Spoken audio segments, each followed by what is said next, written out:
Tamil industry ಹತ್ರ 1,000 ಕೋಟಿ cinema ಇಲ್ಲದೆ ಇರಬಹುದು, ಆದ್ರೆ ಕಾಲಕಾಲಕ್ಕೆ ಪ್ರೇಕ್ಷಕರನ್ನ ಯಾವ ತರ ತಮ್ಮ ಕಡೆ ಎಳ್ಕೋಬೇಕು ಅನ್ನೋ ಕಲೆನ ಸಖತ್ತಾಗೆ ಕಲ್ತಿದ್ದಾರೆ. ಡಿಸಿ ಇದು ಅರುಣ್ ಮಾತೇಶ್ವರನ್ ಅವರು ನಿರ್ದೇಶಿಸಿರುವಂತಹ ಚಿತ್ರ. ಇನ್ನು ಇದರ ಕಥೆ ವಿಚಾರಕ್ಕೆ ಬರೋದಾದ್ರೆ, ನಮ್ಮ ಮುಖ್ಯ ಪಾತ್ರ ದೇವದಾಸ್ ಒಬ್ಬ ಗ್ಯಾಂಗ್ಸ್ಟರ್ ಒಂದು ದಿನ ತನ್ನ ಗ್ಯಾಂಗ್ ಜೊತೆ ಸೇರಿ ಪೊಲೀಸರ ಗನ್ಗಳನ್ನೇ ಕತ್ಕೊಂಡು ಹೋಗ್ತಾನೆ. ಅಂಡ್ ಈಗ ಅಲ್ಲಿನ ಖಾಕಿ ಪಡೆ ಆ ಗ್ಯಾಂಗ್ ಹಿಂದೆ ಬಿದ್ದಿದೆ. ಸೊ ಅಲ್ಲಿಂದ ಈ ಕಥೆ ಮುಂದೆ ಹೇಗೆ ಹೋಯ್ತು, ಹಾಗೆ ಈ ಟಾಮ್ ಅಂಡ್ ಜೆರಿ ಆಟದಲ್ಲಿ ಗೆಲ್ಲೋರ್ ಯಾರು ಸೋಲೋರ್ ಯಾರು ಅನ್ನೋದನ್ನ ನೀವು ಫಿಲ್ಮ್ ಅಲ್ಲಿ ನೋಡಿನೇ ತಿಳ್ಕೋಬೇಕು. ಇನ್ನು ಆಕ್ಚುಲಿ ಸಿನಿಮಾ ಹೇಗಿದೆ, ನನಗೇನ್ ಇಷ್ಟ ಆಯ್ತು, ಏನ್ ವರ್ಕ್ ಆಗ್ಲಿಲ್ಲ, ಇದೆಲ್ಲದ್ರ ಬಗ್ಗೆನೂ ಡೀಟೇಲ್ಡ್ ಆಗಿ ಮಾತಾಡ್ತೀನಿ. ಆದ್ರೆ ಅದಕ್ಕಿಂತ ಮುಂಚೆ ಚಾನಲ್ಗೆ ಹೊಸಬ್ರಾಗಿದ್ರೆ ಸಬ್ಸ್ಕ್ರೈಬ್ ಮಾಡ್ಕೊಳ್ಳಿ. ಅಂಡ್ ವಿಡಿಯೋ ಇಷ್ಟ ಆಯ್ತು ಅಂದ್ರೆ ಖಂಡಿತ ಒಂದು ಲೈಕ್ ಕೊಟ್ಟು ಸಪೋರ್ಟ್ ಮಾಡಿ.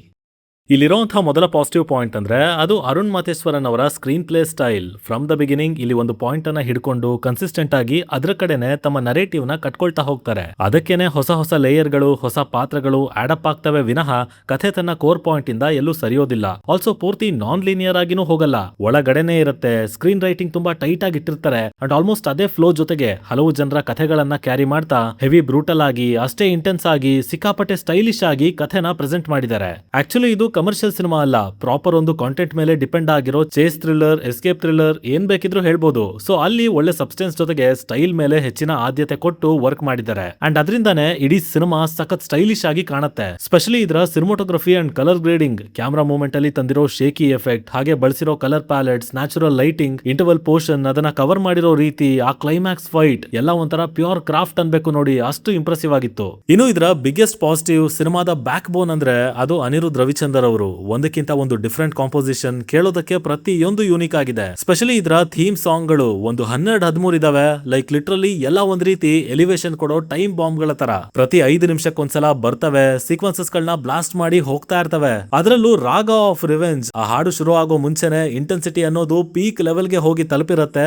ಇನ್ನ ಹಾಡು ಬಂದ ಮೇಲೆ ಕೇಳ್ಬೇಕಾ, ಟೋಟಲ್ ಧ್ವಂಸನೆ. ಇನ್ಫ್ಯಾಕ್ಟ್ ಆ ಥಿಯೇಟ್ರಿಕಲ್ ಫೀಲ್ ಯಾವ ರೇಂಜ್ ಗೆ ಇತ್ತು, ಜನ ಯಾವ ಲೆವೆಲ್ ಗೆ ರೊಚ್ಚಿಗೆದಿದ್ರು ಅಂದ್ರೆ ಇನ್ನೇನ್ ಥಿಯೇಟರ್ ರೂಫ್ ಕಿತ್ತೋಗೋದೊಂದೇ ಬಾಕಿ ಇತ್ತು ನೋಡಿ. ಹಬ್ಬ ಟೋಟಲ್ ಮ್ಯಾಡ್ನೆಸ್ ಅದು. ಪರ್ಸನಲಿ ನನಗಿಷ್ಟ ಆಗಿದ್ದು ಅಂದ್ರೆ ಹ್ಯಾಂಗ್ ಓವರ್, ಬೊಂಬಾ ಡಿಗ, ಮಲಯಾಳ ಅಂಡ್ ರಾಗ ಆಫ್ ರಿವೆಂಜ್. ಇನ್ಫ್ಯಾಕ್ಟ್ ಈ ಮ್ಯೂಸಿಕ್ ಇಂದಾನೆ ಸಿನಿಮಾ ನೆಕ್ಸ್ಟ್ ಲೆವೆಲ್ ಅಲ್ಲಿ ಎಲಿವೇಟ್ ಆಗಿದೆ. ಪೂರ್ತಿ ರ್ಯಾಂಪೇಜ್ ಮೂಡ್ ಅಲ್ಲಿ ಓಡ್ತಾ ಇರುತ್ತೆ. ಟೋಟಲಿ ಥಿಯೇಟರ್ ಅನ್ನೋದೇ ಅನಿರುದ್ಧ್ ಅವರ ಕಾನ್ಸರ್ಟ್ ಹಾಲ್ ಆಗಿತ್ತು. ನಾನಂತೂ ಸಿಕ್ಕಾಪಟ್ಟೆ ಎಂಜಾಯ್ ಮಾಡಿದೀನಿ. ಇನ್ನು ಕ್ಯಾರೆಕ್ಟರ್ಸ್, ದೇವದಾಸ್ ಒಬ್ಬ ರುತ್ಲೆಸ್ ಗ್ಯಾಂಗ್ಸ್ಟರ್, ಆದ್ರೂ ಅವನಿಗೊಂದು ಎಥಿಕ್ಸ್ ಇದೆ. ದಾರಿ ಕೆಟ್ಟದು ಇಂಟೆನ್ಷನ್ ಒಳ್ಳೇದು ಅಂತಾರಲ್ಲ, ಹಾಗೆ ಎಲ್ಲ ಅರ್ಧಂಬರ್ಧ. ಆಲ್ಸೋ ಅವನೊಂಥರ ಡಿಟ್ಯಾಚ್ಡ್ ಆಗೇ ಇರ್ತಾನೆ, ಯಾವಾಗ್ಲೂ ಏನೋ ಕಳ್ಕೊಂಡಿರೋ ತರ. ಅಂಡ್ ಅದನ್ನ ಜಸ್ಟಿಫೈ ಕೂಡ ಮಾಡ್ತಾರೆ. ಸೊ ಆ ಕ್ಯಾರೆಕ್ಟರ್ ರೈಟಿಂಗ್ ಸಖತ್ ಇಷ್ಟ ಆಯ್ತು. ಜೊತೆಗೆ ಲೋಕೇಶ್ ಅವರ ಪ್ರೆಸೆನ್ಸ್, ಅವರಿಲ್ಲಿ ಪರ್ಫಾರ್ಮ್ ಮಾಡಿದ್ರು ಅಂತ ಹೇಳೋದಕ್ ಹೋಗಲ್ಲ.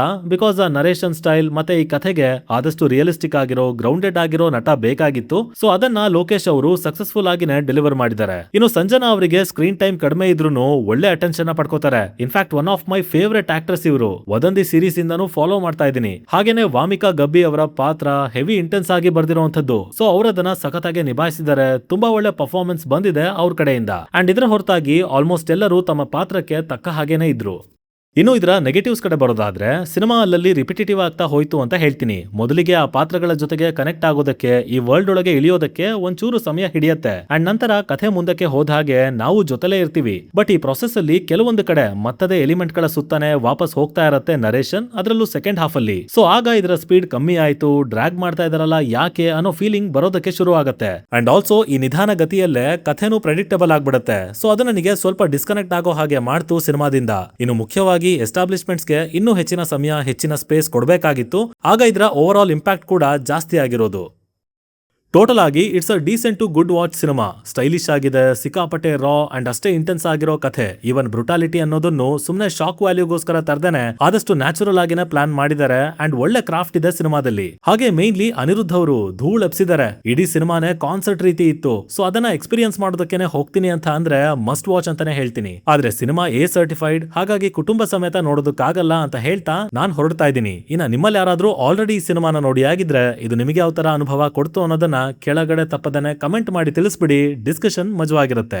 ಸೈನಿಂಗ್ ಆಫ್, ಲಿಖಿತ್.